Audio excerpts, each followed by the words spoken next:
Hello, folks. This is Zarina, aka the Rational Female, coming to you, and I've got some lovely guests on here today. So please introduce yourself, maybe starting from that way, and then go there. I'm going first. Well, actually, I was going to say do it that way. Me? But whoever wants to go first, go first. No, I don't. We don't know which way you mean. Yeah, that's right. Right. The way it shows up on your screen might be different from ours.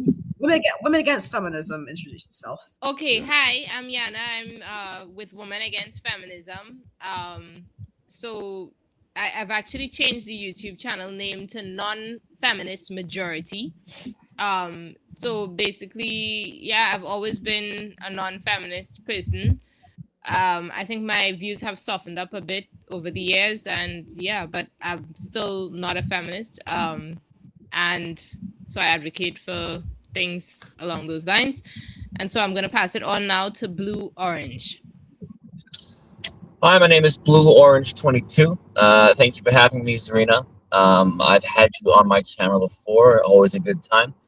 I am a men's rights activist, and when I call myself an anti-feminist, I am against misandristic feminism. I'm against the feminism that is hostile to men.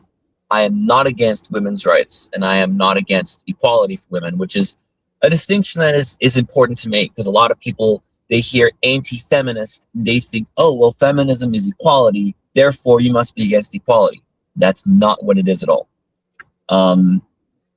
And I'll turn it over to a dear friend and a great mentor, Mr. Tim Goldich. Thanks. So I wrote a book called Loving Men, Respecting Women, The Future of Gender Politics. I call myself a gender equalist. So I operate from a place of where my deepest want as a gender equalist is for a woman and man to call it even. But that's not going to happen until we raise awareness of what I'll call the other half of gender reality. I think to feminism is any wave, any part of feminism is men have the power, women are the victims, and therefore. And so I believe that that initial premise is one-sided and false, and therefore poisonous. So I seek to raise awareness of the other half, the female power and the male victimization, in order to demonstrate a balance between woman and man. And from there, I hope the woman and man might eventually call it even. Not something I'm likely to see in my lifetime, but I plant the seeds, right? Keep your eyes on the prize. That's what they say. Be the change you want to see in the world. So that's what I do. I promote the idea that male power is equaled by female power, and female victimization is equaled by male victimization. And from there, I say, let's start all over and re-examine every gender issue, but this time from an understanding that every gender issue is co-created and a matter of shared responsibility. So that's where I come from. That's me. Great stuff. So today we're going to be talking about this new UK government violence against women and girls strategy, which is going to be focusing on tackling misogynistic issues in young boys. And this is quite interesting. I just recorded a video on this today, which should be up hopefully either tomorrow or Tuesday. And yeah, it's quite messed up. Personally, I think it's just going to cause a lot of issues for young men and boys. But let's hear what you guys think about this. I think it's great, actually. I think it is going to be one of the best recruitment tools for anti-feminism and men's rights ever. I mean, I'm going on Reddit in non-men's rights spaces, and Reddit is overwhelmingly pro-feminist and anti-men's rights. And even Reddit absolutely hates this idea. Even in some like anti-incel subreddits, which are hyper anti-MRA and hyper pro-feminism, because they don't understand that the two things aren't the same. Yeah.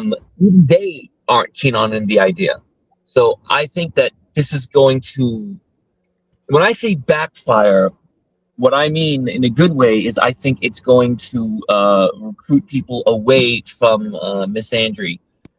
What I hope it doesn't do, and what it inevitably will do, is it will lead to an increase in misogyny. It will lead to an increase in resentment. Because when you take a child with no lived adult experience and you start attacking them for being male and for being a boy, what are they going to think? They're going to think it's the girl's fault. You know, we're being blamed for something. I don't even know what I've done wrong. I'm being told that I'm bad because I mistreat girls, but I've never done that. So what are they talking about? But I mean, it's just a classic example of not understanding the reality and trying to force your delusion into existence. And it's going to spectacularly fail, and I kind of can't wait. I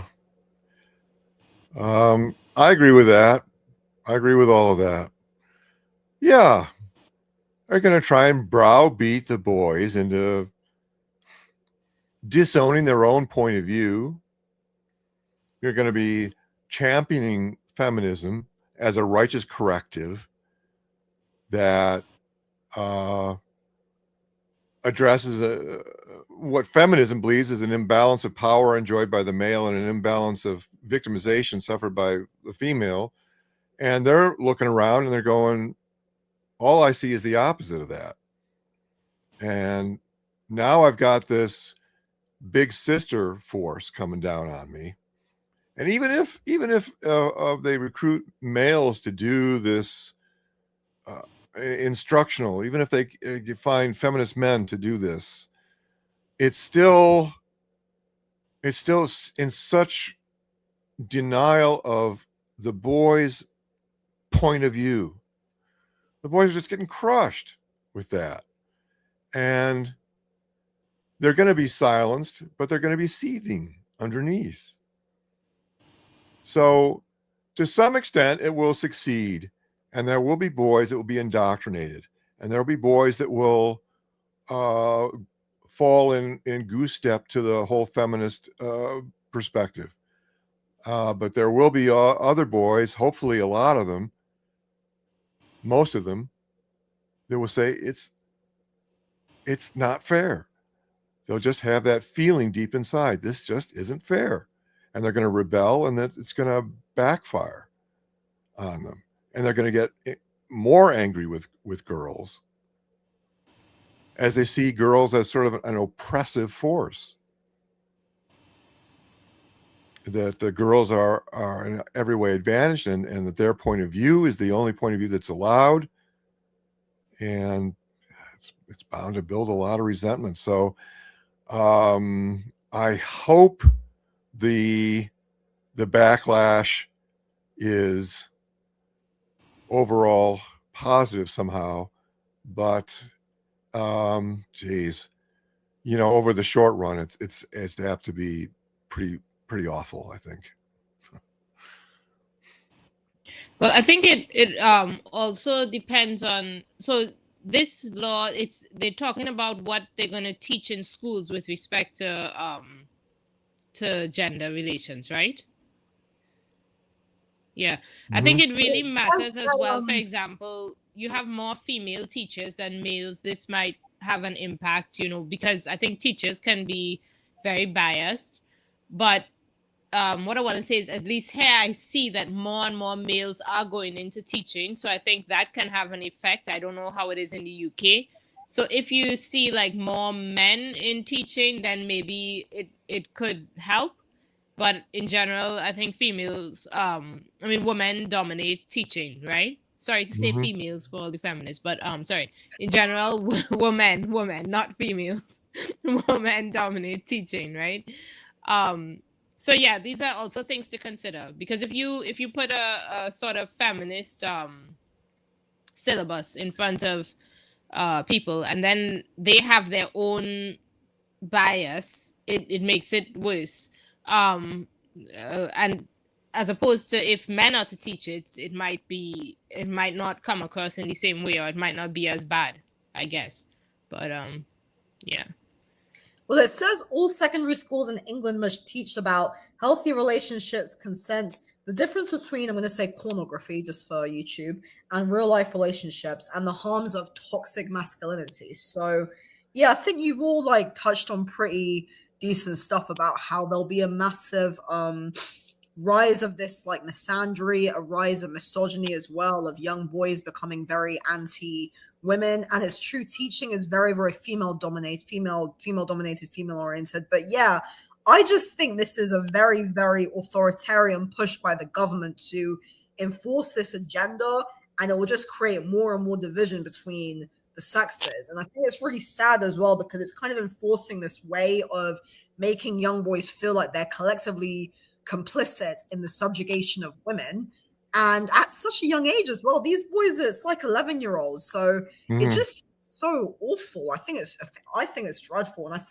I mean, earlier we were talking about how Keir Starmer is the most unpopular prime minister in British history. Now, I don't know much about Keir Starmer. I do know that he wants to bring in this digital ID thing, but this just seems like another thing that's just going to really hurt his whole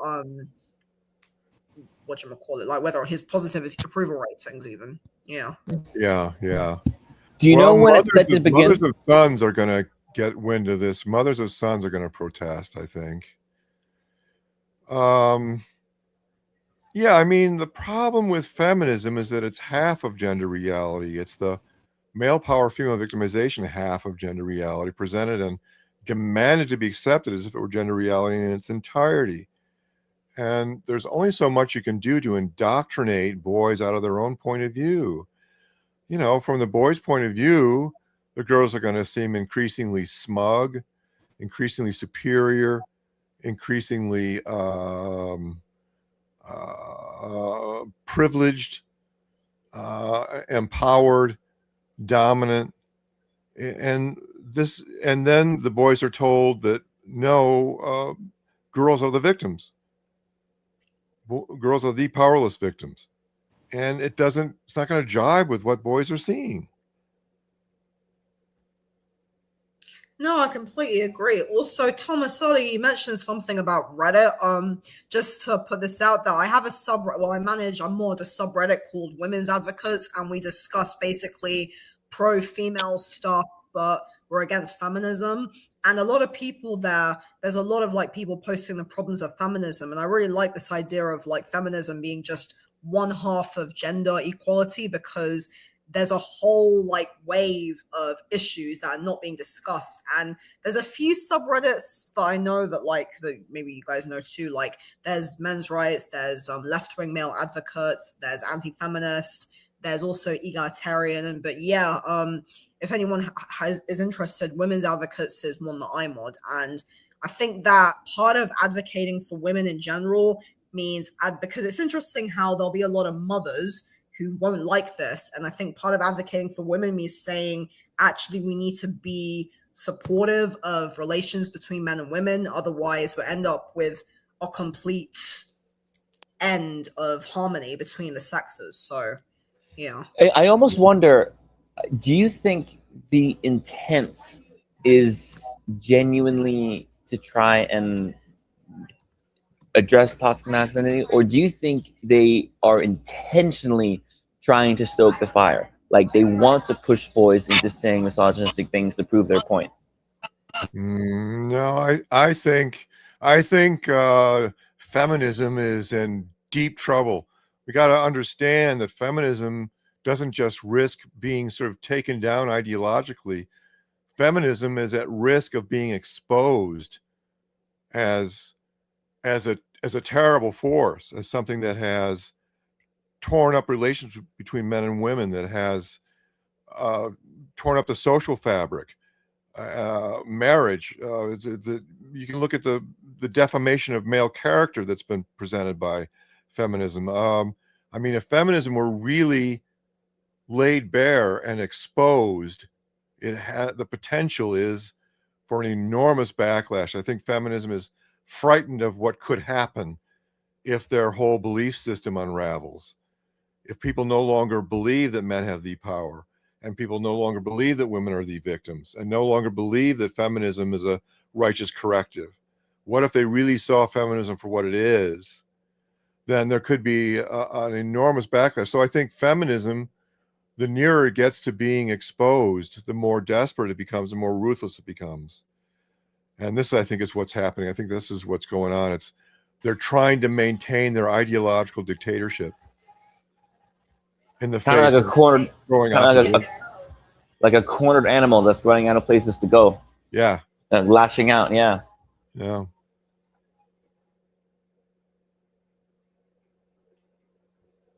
And I do absolutely agree that some of the people who I think will have the most knee-jerk, but justified, will be the parents. And there's going to be a lot of parents who I think when the material starts reaching home, like the pamphlets, they're going to look at their 11-year-old son, Yeah. and they're going to say, oh my God, this is absolutely crazy. Right. I mean, they're going to see their son as an innocent little boy, and what the hell are they doing describing him as a potential predator? Do we know when is this set to begin? I actually am not sure, but there's also talk that it is kind of inspired by the rise of online male influencers like the manosphere and all that. Yes.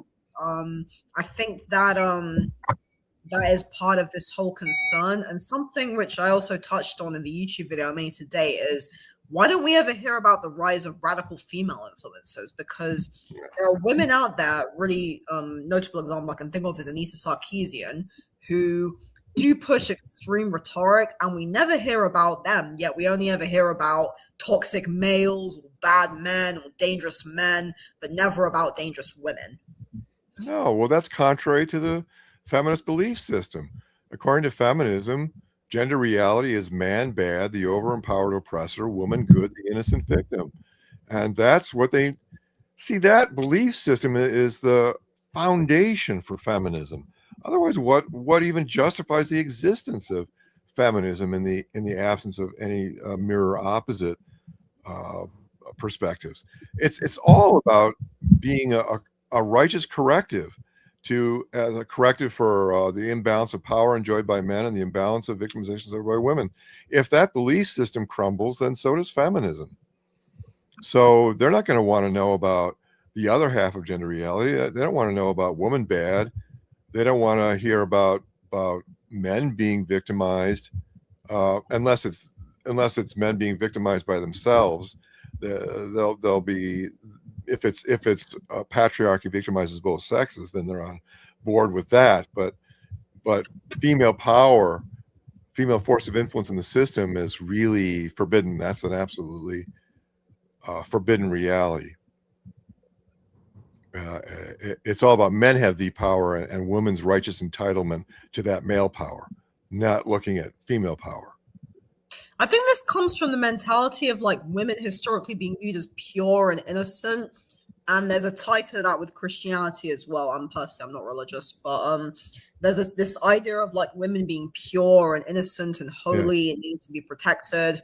Yeah. And this idea of women is inherently more virtuous than men. Actually, yesterday I was watching this video and I came across the myth of Orpheus, and it was talking about how Orpheus was actually attacked by a group of females. I can't remember what they were called, but his lover died, and then he wanted to swear off all women, so he was attacked by a group of females. And I wonder, like, in these ancient myths, how many cases of dangerous women are there? And why is it that we only ever hear about how men are dangerous and men are, toxic? I mean, there are so many villainous females in fiction, like in myth, in stories. Someone I really find very interesting is Scarlett O'Hara from Gone with the Wind. But there's a lot of very, very, this idea of women as being virtuous and holy and innocent is just not true. It's complete nonsense. Right. Well, I have a video. Sorry, Tim. It's called the "Women Are Wonderful" effect. Yeah. And they've done clinical psychology studies where both men and women will inherently judge and perceive women to be more honest, more truthful, like you say, more virtuous. Of course, it's total nonsense. I mean, I'm thinking of the people who push, hashtag believe women. you wouldn't say, well, believe people with green eyes, or believe people who are 5'6", or believe people who are a shoe size of 8. Because obviously that's absurd. Characteristics that you are determined at birth don't have anything to do with whether or not you're an honest person. Gender should have nothing to do with whether or not you're an honest person. So I find it very sexist to say believe women, because you're essentially saying that one gender is inherently more honest and one gender is inherently less honest. And this is going to tie into these anti-misogyny lessons. You're essentially telling boys that they are inherently bad. They are inherently less honest. They are inherently more hateful. They are inherently sexist, which, of course, in and of itself is very sexist. Yeah. I just really hope that when Tim said some of the boys are going to be indoctrinated and fall in line and fall into the goose steps, I really hope that doesn't happen too much. I really hope boys fight back. So do I. Do you think they will? I think they will. It's just a matter of bell curves. I don't know what the percentages are going to be. No way to predict. Some percentage will fight back. Some percentage will roll over. I don't know which. But there is a growing concern about how this could actually spur further misogyny against women, which we have talked about, Sure. and how we've got people like, unfortunately, Andrew Tate, who spout this very, this rhetoric, which is very, very horrible, and who a lot of men actually don't like, but a lot of men do like too. And a lot of young boys do like Tate. A lot of boys look up to Tate, and even though he did this fight recently, he lost, which is kind of funny. But it's a shame how we've got. I'm concerned about how this kind of crackdown on young boys is going to actually give more power to people who are pushing that kind of rhetoric, because Tate kind of came about because I think like people like Tate or Rushdi are a reaction to feminism, and feminism created the men that they claim to hate. Oh, I couldn't agree more. Yeah, I mean, feminism's created the cultural environment within which an Andrew Tate can flourish. Sure. And there's never any introspection, because I already know how these classes are going to be. It's going to be lecture, lecture, lecture. At no point are they going to think, well, maybe we should stop and ask boys, what is their experience? What kind of things should they hear? I mean, why does someone like Tate, as Tim said, flourish? Why do so many people call themselves anti-feminist or against feminism? Instead of immediately jumping to correct and lecture, wouldn't it be nice if in the very first class of whatever this is going to be, if they just let the boys talk and say, we're going to listen? Yeah. They can't afford to do that. There's no way they can afford to do that, of course. I don't know how it would be, but I know based on just my small experience here where I am in Belgium in the schools, I think if they pass such a law, such a thing, and they tried to put that into the schools here, it wouldn't work in that way. And that's because there are quite a few men who teach. The schools have a significant amount of male teachers. That's one thing. And I think it depends on the culture. Maybe because I'm in a kind of countryside area, the people here are not like that, and it wouldn't work. But I don't know how it is in the UK. How bad it would be. I guess it would be quite bad.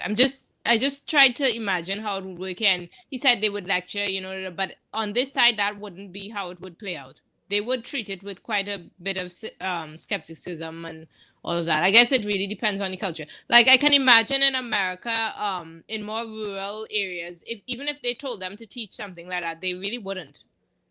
Or would they? What do you think? I don't know. In the U.S., I mean, liberal has quite a grip on the whole education system from preschool on.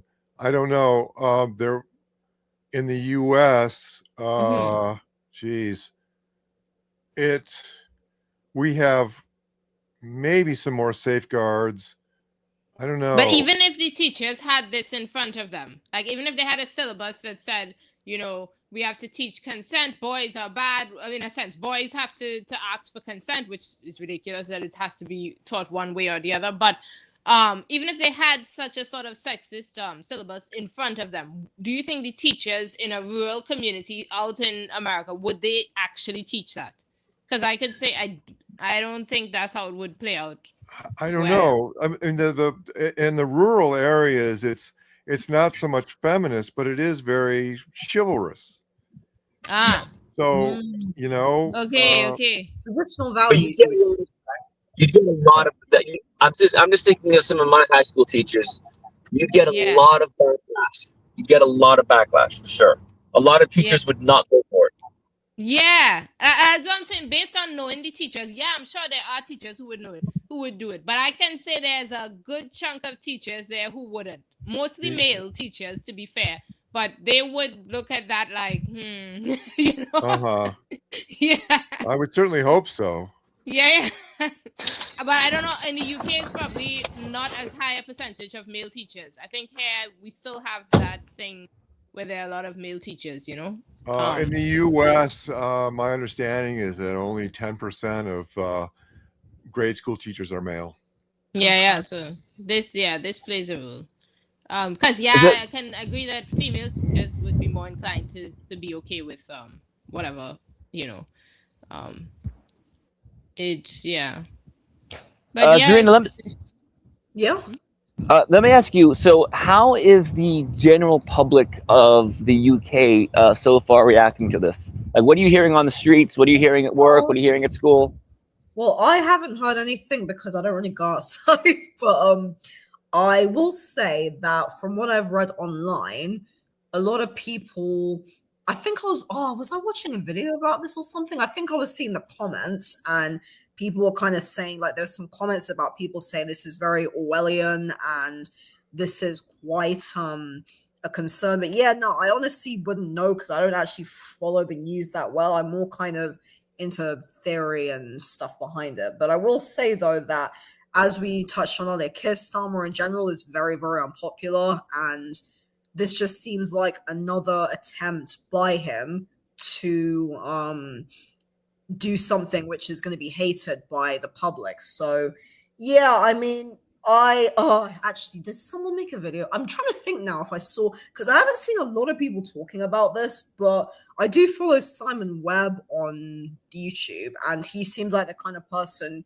who would not really be supportive of this, but he's quite right wing.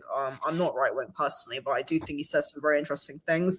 And I don't know, The Guardian is very, very pro this because The Guardian is quite a left-leaning paper, and they push it's a shame because The Guardian, from my perspective anyway, the kind of old school left of the UK was very, very pro, like, national pride and family values. It was more kind of economically progressive, but now the left in the UK is all about woke and gender and religious extremism from Islam, which is a whole nother topic. But yeah, unfortunately. But yeah, not supposed to talk about that, unfortunately. But yeah, it's a shame how I think that British politics has been really infiltrated, that the left has been really infiltrated by this kind of neo-progressivism, and this seems to be what is kind of behind this neo-progressivist push to make things more like gender, this obsession with gender. And I think as well, it's this kind of these, not to sound rude, but these kind of white left-leaning liberals who seem to be pushing this stuff, and they should be caring more about things like, I think, mental health, the NHS, the housing crisis, the unemployment crisis, and now they just seem to be obsessing about gender politics. And this just seems like a really pathetic attempt to raise social concern rather than actually do anything important. So that's where I come from anyway. Yeah, gender politics. It's exhausting. It's poison. Exhausting. It's poison. And it is poison. It all comes from, the 60s with the Frankfurt School and people like Judith Butler and Alfred Kinsey and John Money. And it's just awful. Yeah. See, when you say... Go on.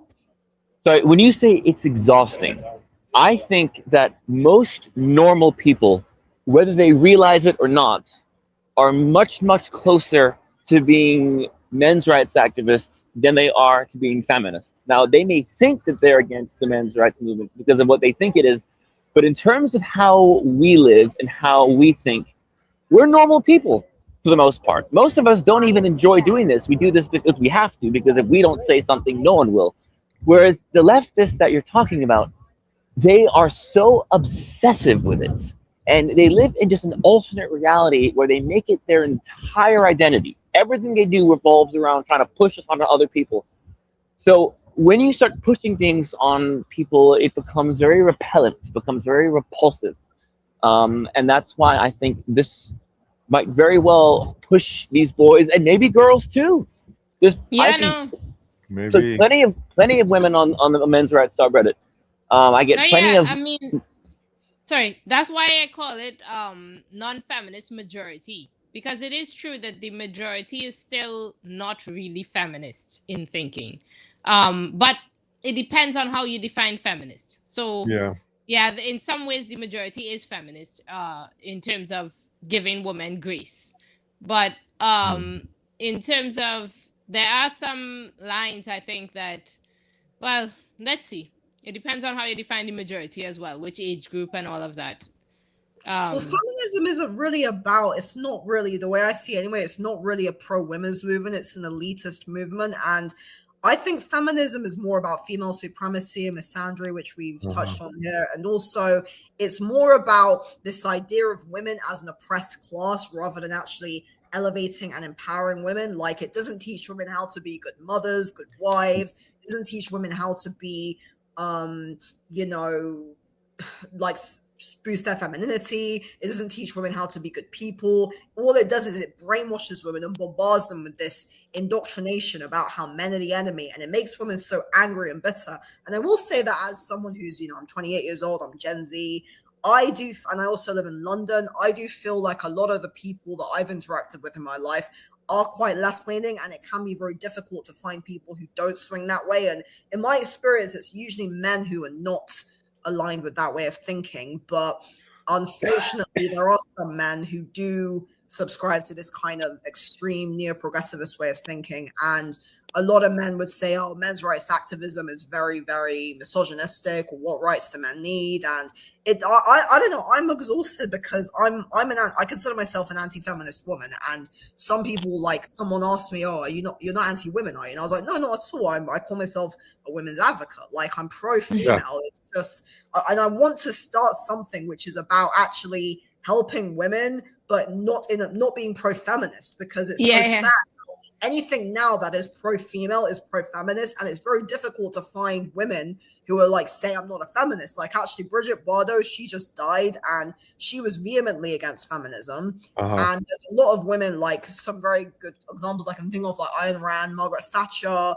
There's some contemporary politicians like Georgia Maloney. They're not feminists. So it'd be very good for there to be more. I think we need to see more women who say they're feminists, and I think not feminists. And I think that if we had a kind of good women's thing going on, that could actually be allied with the men's rights movement, and that could actually help to start rebuild relations between the sexes in the West. I think that would have been what Women Against Feminism was for a very second, you know. But the problem is that when you deal with women who are against feminism, there's so many subsects that cannot get along. So, and I think it's the same thing that's happening in like the Republican Party in America at the moment or whatever. It's like everybody came together and they said, okay, they'll vote Trump or whatever. But then there's so many different subsects. It's really difficult the group must fall apart because they are at odds. I wanted to ask, did anybody see this thing where like Nicki Minaj said, boys, be boys, be boys. It's okay to be boys. I mean, I don't know what she meant. It could have been meant in a more like anti-LGBTQ way, or it could have just meant, she could have just meant, you know, it's okay to be masculine, like stop with the demonization or whatever. But I was just curious, have y'all seen this and what did y'all think or whatever? Because I know this is a sort of trendy topic. That's why. Yeah. As far as I know, I don't and I don't really, you know, follow like celebrity news all that closely anymore. But as far as I know, she's never been anti-LGBTQ. No, she shouldn't be. They say like she was pro, so I don't think it is anti-LGBTQ. I think Yeah, she I really don't see did why mean being boys. boys being boys is Yeah. Yeah, anti-LGBTQ. No, I no, no. think I think she But really did mean it as be masculine. It's but okay to be masculine. but for yeah. many Um, people, though, gender equality is unisex equality. What they really want to see is 4 = 4 equality. They want to see males and females rendered identical and interchangeable, and therefore they're equal because it's self-evidently equal. 4 = 4 equality. But as I see it, men and women are more like E = MC squared equal, where the entities on either side of the equal sign are very different, but they equal each other because they weigh the same. And And the people that want it to be identical, that's only when it's convenient. Because if right, someone that's ever right. identifies, if someone ever identifies as non-binary, ask them, do you pay the men's or the women's car insurance rates? If there's a women's Right. only scholar, if there's a women only scholarship, do you apply for it? mhm. I mean, it's always whatever's convenient. Right. And it's these Yeah. the ones who demonize the so-called binary are totally happy with the binary so long as it's men exploit women, men rape women, men are bad, women are good. All of a sudden the binary is great so long as it reinforces men have the power, women are the victims, man bad, woman good, then they're happy with it. Mm-hmm. Yeah, non-binary is another problem. I think LGBT in general has a lot of its own issues because there's a difference between being pro, like, say, gay people should have rights, they should get married, etc., and saying, okay, we're going to teach young children about this stuff which they don't really need to know. But I wanted to say something. I think it's gone out of my head now. You know what's gone out of my head, so I won't comment on it. Yeah, I know. No, well, I've been like on threads lately, and that's why I brought up that because this is a whole issue now with this Nicki Minaj thing. Because apparently, well, Nicki Minaj is from the Caribbean, right? And there's like a lot of infighting in what you would call, I don't know if you call it like black threads or whatever, between like African Americans and Caribbean people. There's always been, right? I'm from the Caribbean. And so now they're like, Nicki Minaj, she betrayed them and she's from the Caribbean. And Candace Owens, which I only found out recently, has parents as well who were from the Caribbean. She herself is not from the Caribbean, but Interesting. her Okay. parents. Right. So they're like, it's like just the Caribbean people betraying us, right? And I feel so bad because I'm like, oh shoot, I'm from the Caribbean as well, and I don't mean to betray anybody, and I wouldn't stand for a lot of things, right? I hope. But in general, I felt so bad because I'm like, yeah, it's true. The problem is that in a way, Caribbean culture is legitimately way more backwards when it comes to the whole sex thing, as in we are more traditional or see gender just, I don't know, we just see gender completely differently. So it makes sense that Well, it may not be that backward, Don't call it yeah, backward. Don't judge it that way. Or maybe It I'm may looking just at be stats. more accurate, more well, it's different then. So yeah. it's true that when Caribbean people enter like America or Europe or whatever and interact with this feminist culture, we kind of like confused. And there are parts of it that are like, yeah, progressive is good, like LGBTQ rights, this is all great, but there are parts of it that, for example, in my case, I never had a problem with LGBTQ. From the time I heard this, I'm like, okay, good, but with the man versus woman thing, it's an issue. And I think the thing with Caribbean culture, why you have like these traditional kind of people coming out of Caribbean culture as well, is because to a large extent, the whole, first of all, they segregate schools. I never went to a school with boys and girls. I went to an all-girls school. So there is a kind of separation of sex for many people. But also, you know, to a large extent, people in traditional society sort of just ignore all of this. Like, we don't get taught anything about boys or girls or whatever. It's kind of like your blank slate. So when you enter, you don't have any, there's no negativity against men or the other way. And I think this is what the internet has really done that is damaging, because now we have this system, this newer system, let's say, where you have all this negativity where men are upset with women are upset with, and both feminist and MRA side played into, creating that sort of thing. And so men and women they already have their prejudice. Then they enter a relationship with this whole, what's for me, what's for you, what do you bring to the table, and many different things happen. and it doesn't work out. Wait, one more thing. I'm talking a lot, sorry. But I just want to say not to play innocent, because in the Caribbean, we also can't manage relationships. So it's not that our system works, in that relationships are, it's worse in the Caribbean than in it's worse than in America or in Europe or whatever. At least y'all somehow can have stable relationships. Stable relationships aren't really a thing. But this is... Yeah. Are you familiar with Foreign Man in a Foreign Land? No. He's a Bahamian YouTuber.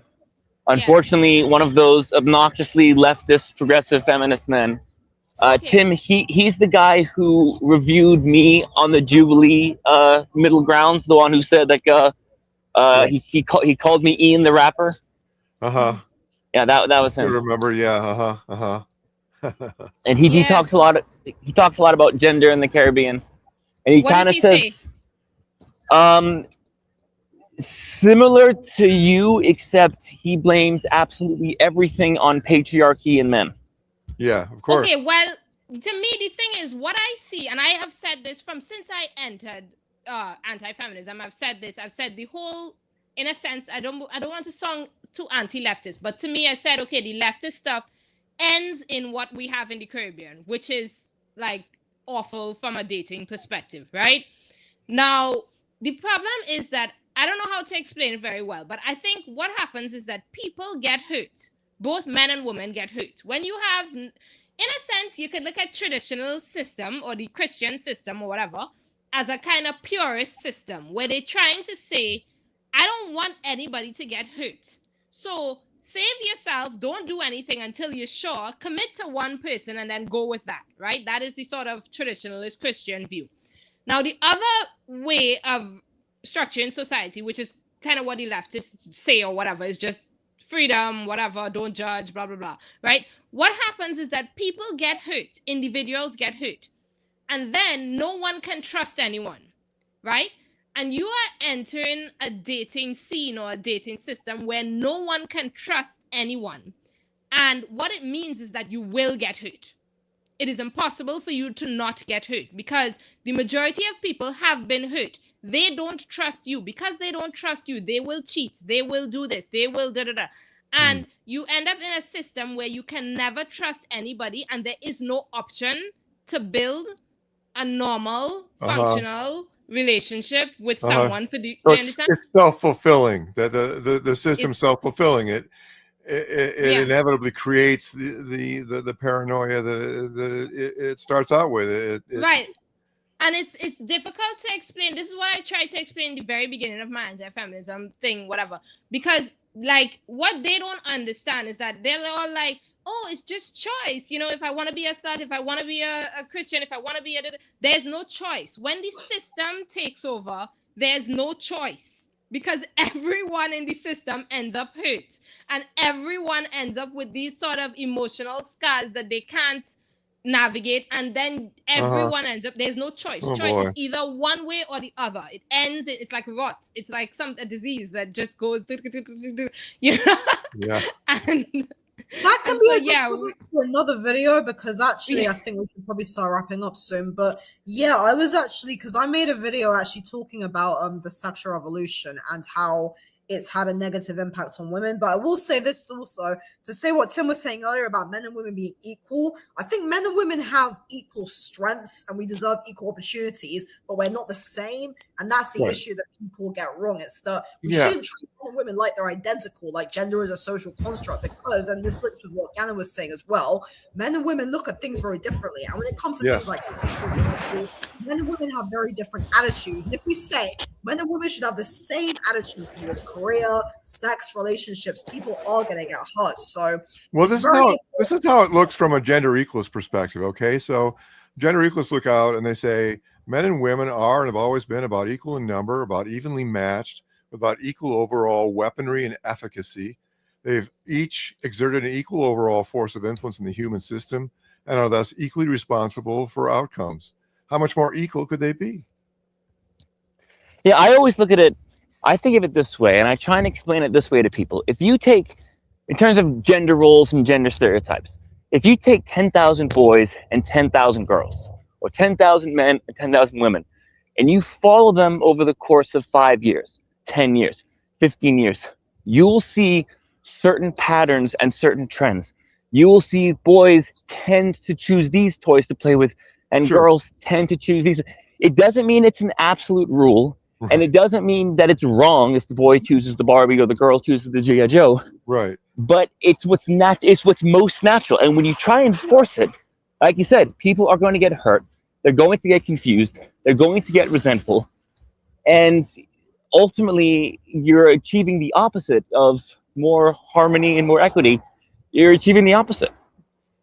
And that's exactly where this whole initiative seems to be coming from. It seems to be effectively wanting to again destroy any kind of positive relations between men and women, and to kind of treat boys like they're the enemy. But yeah, I think we should probably start wrapping it up now. This has been a really good talk, guys. I hope that hopefully if we could do this again, if you guys are down, and after we end the stream, we'll do a quick brief. But yeah, if anyone just wants to do a quick final thoughts on this, and then we'll conclude the stream. I mean, do you see this view? I mean, look at that. Wow. Fantastic. Nice. I think this is a big story to watch. Let's see what happens, and let's stay on it too, because there's going to be boys coming to like the men's rights subreddit and saying, "Oh, this happened in school today," or this. Let's amplify that. Let's amplify those stories. Let's amplify those voices. Okay. I'll sum up. Yeah, this is a rabbit hole that goes down like the Mariana Trench. There's no way to cover it in a short time. Geez. Yeah, so gender equalism would continue to address any and all women's issues. It just wouldn't address women's issues exclusively. And it would look at how men are more respected but less loved, women more loved but less respected. And it would see how this was all co-created by woman and man in co-equal partnership. So the whole idea of gender equalism is all can join as equals. There's no distinction. Everybody can be a gender equalist. And it's all about creating more harmony between the sexes. It's all about a new point of view in which men's and women's issues are mirror opposites. And after you're through looking at a woman's issue, you can look at the mirror opposite male issue. And then you can look at the mirror opposite female issue. But it's all about trying to heal the divide. Thanks for having me. Absolutely. Yeah. Jana, you want to say any closing thoughts? Yeah, I mean, it's interesting. There was also that Netflix film which was British made. Yeah. Which That's what you're talking about, right? Adolescence? What is the name? Yeah. Adolescence. Yes. It's propaganda, isn't it? It plays into the same thing, yeah. I would say, yeah, let's see where it goes. I hope that, let's say, the MRAs on the UK side probably make a fuss and go over the actual syllabus to make sure that it's a bit more fair and not too one-sided. I don't think it's a problem to teach gender studies and stuff, but it has to be done in a very balanced way where there's no bias, basically. That's gender equalism. That's what I attempt to be. Yeah. It has to be done in a gender neutral way, and I hope that MRAs will make a fuss and make sure that that is the case, because that is worth it, really. But we'll see. Thanks for listening, everyone, and hopefully we'll see you again soon. All right. Thanks. Bye now.